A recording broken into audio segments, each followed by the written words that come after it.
எல்லாருக்கும் வணக்கம். ஆல்ரெடி 2 மணி நோக்கி போயிட்டுருக்கோம். நிறைய பேருக்கு பசிக்க ஆரம்பிச்சிட்ருக்கோன்னு நினைக்கிறேன். அதில் சேஸ் மாதிரி மாம்ஸில் கொஞ்சம் சுகர் பேஷண்ட் வேறு, மாத்திரை போடுற டைம் ஆகிட்ருக்கோம். ஸோ அதனால் நான் ஸ்ட்ரைட்டாக சக்ஸஸ் மீட் நன்றி அப்படின்றது நம்ம ப்ரொடியூசர் விஸ்வா சாரில் ஆரம்பித்து ப்ரொடக்ஷனில் டீ கொடுக்கிற தம்பி வரைக்கும் நம்ம எல்லார் பேருமே சொல்லி ஆகணும். ஏன்னா எல்லாருடைய உழைப்பும் தான் இந்த படத்தினுடைய சக்ஸஸ். ஸோ எல்லாருக்குமே என்னுடைய மனமார்ந்த நன்றி. அப்புறம் கார்த்திக் எல்லாருமே சொன்ன மாதிரி ப்ரெஸ் அண்ட் மீடியா, நீங்கள் ஃபஸ்ட்டு ஷோ பார்த்துட்டு அன்றைக்கி நைட்டு டியூட் பண்ணது, இன்ஸ்டாகிராமில் நீங்கள் சப்போர்ட் பண்ணது, ரிவ்யூஸ்லாம் மார்னிங்கே சீக்கிரமாக சொன்னது, நிறைய ரிவ்யூஸ் பாசிட்டிவாக வந்தது. ஸோ இது எல்லாமே இந்த படத்துக்கு மிகப்பெரிய வெற்றி கொடுத்தது. ஸோ அதுக்கப்புறம் என்னுடைய உயிரினும் மேலான என் அன்பு சொந்தங்களாகிய ரசிகர்களுடைய சப்போர்ட். ஸோ தமிழ் சினிமா ரசிகர்கள் எல்லாருமே இதை ரொம்ப கொண்டாடி இருக்காங்க. ரொம்ப நல்லா போயிட்டுருக்கு.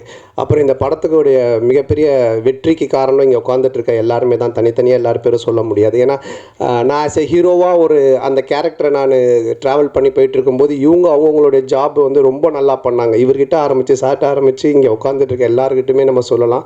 ஸோ இவங்க எல்லாரும் நடித்து ஆடியன்ஸை கவர் பண்ணதான் இந்த படத்தினுடைய மிகப்பெரிய சக்ஸஸ், என்னுடைய நடிப்பை விட. ஸோ அவங்க எல்லாருக்குமே என்னுடைய மனமார்ந்த நன்றியை நான் தெரிவிச்சுக்கிறேன். அது மட்டும் இல்லாமல் இந்த படம் இல்லை, என்னுடைய எல்லா படங்கள்லையுமே என் கூட நடித்தவங்க எல்லாருமே இருப்பாங்க. எல்லா படங்களும் வித்தியாசமான கேரக்டர்ஸில் கண்டிப்பாக கூட ட்ராவல் பண்ணுவாங்க. ஸோ அது கண்டிப்பாக உறுதி. அதுக்கப்புறமா ஹீரோயின் அவங்க என் கூட இருப்பாங்களான்றதை நான் டேரக்டர்கிட்ட கேட்கணும். அடுத்த படத்தில் சொல்லிட்டாங்கண்ணே. சரி, அடுத்த படத்தில் இப்போது இந்த படத்தில் நானும் மேகா ஆகாஷும் தான் மறுபடியும் பண்ணுறோம். சீன்ஸ் மட்டும் கொஞ்சம் டெவலப் பண்ணி வைப்பா. ஸோ எல்லாருக்கும் ஒன்ஸ் அகேன் நன்றி நான் சொல்லிக்கிறேன். ஆல்ரெடி டைம் இல்லை. நீங்கள் பேசுகிறதா இருந்தால் கொஸ்டின்ஸ் எதனா இருந்தால் நம்ம கொஞ்சம் ஃபியூ கொஸ்டின்ஸ் மட்டும் நம்ம இன்ட்ராக்ட் பண்ணிக்கலாம். வந்துட்டிங்களா தலைவா?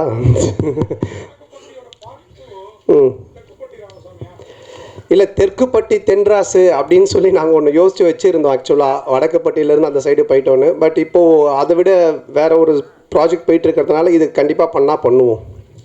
இல்லை, அது நீங்கள் பார்க்குறவங்க தான் முடிவு பண்ணிக்கணும். ஆத்திகராக பார்த்தீங்கன்னா இது ஒரு ஆத்திகர் படமாக தெரியும், நாத்திகராக பார்த்தீங்கன்னா இது ஒரு நாத்திகர் படமாக தெரியும். ஏன்னா மக்கள் ரெண்டுமே மிக்சடு, எல்லாருமே கலந்து சினிமா என்ஜாய் பண்ணுன்றதுனால அப்படி ஒரு கிளைமேக்ஸ் தான் டேரக்டர் வச்சுருக்காரு. நீங்கள் ஆத்திகரா நாத்திகரா? அப்போ சாமி படம் தான்.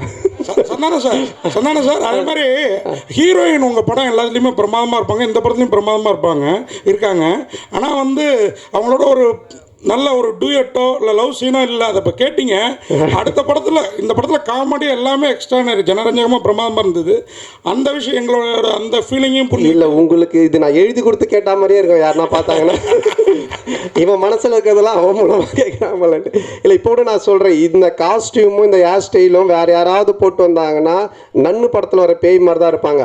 ஆனால் அவங்கள பாருங்கள் எவ்வளோ பியூட்டிஃபுல்லாக இருக்காங்கன்னு. இவங்களோட எந்த சீனுமே இல்லை தான். நான் தான் கேட்டேன் கார்த்திக்கிட்ட, இவனும் உங்களை பேர் தான் வச்சுருக்கேன், ஆனால் இந்த ரசனை வர மாட்டுது, நான் என்ன பண்ணுறது? அதனால் அடுத்த படத்தில் கண்டிப்பாக வச்சுருக்கார்த்தி. கேட்டுங்க, அவங்க கேட்குறாங்க, நான் கேட்கலைங்க. ஆ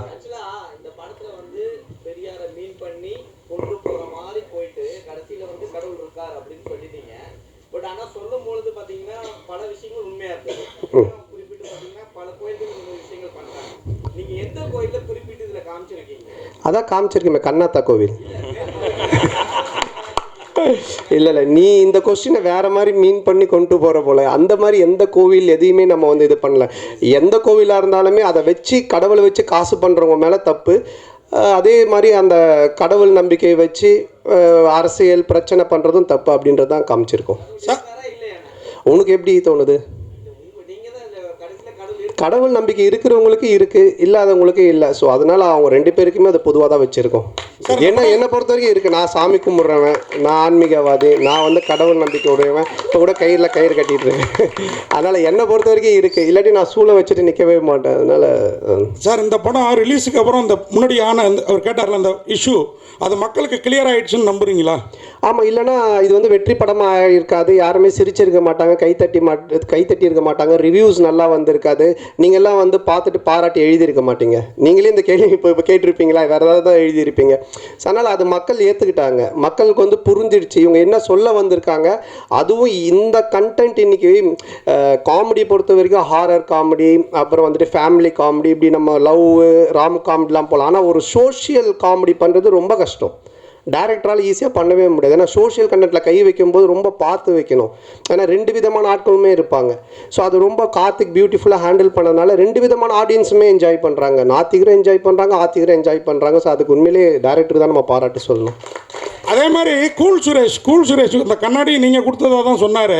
அதுக்கு அந்த கருப்பு பெயிண்ட் அடிச்சிருக்கலாம்ல படத்தில் வர்ற மாதிரி. உண்மைதான். இதோட அந்த கண்ணாடி யாரும் யூஸ் பண்ண மாட்டாங்க நினைக்கிறேன். திருப்பி நீ வாங்கி யூஸ் பண்ணி பரத் பண்ண மாட்டேன்ல. அது அவன் அப்படி தான் பிக் பாஸ் வந்து ஒருத்தர்கிட்ட ஒரு ட்ரெஸ் வாங்கி வந்திருக்கான். அவங்க பேர்லாம் சொல்ல மறந்துட்டான், கண்ணாடி மட்டும் சொல்லிட்டான் இவர்கிட்ட இருந்து வாங்கினேன்ட்டு. அவனை பற்றி நீங்கள் பேசிக்கிட்டே இருக்கணும். அதுக்கு தான் அவன் ஏதோ ஒன்று பண்ணுறான், அதை கண்டுக்காதீங்க. அண்ணா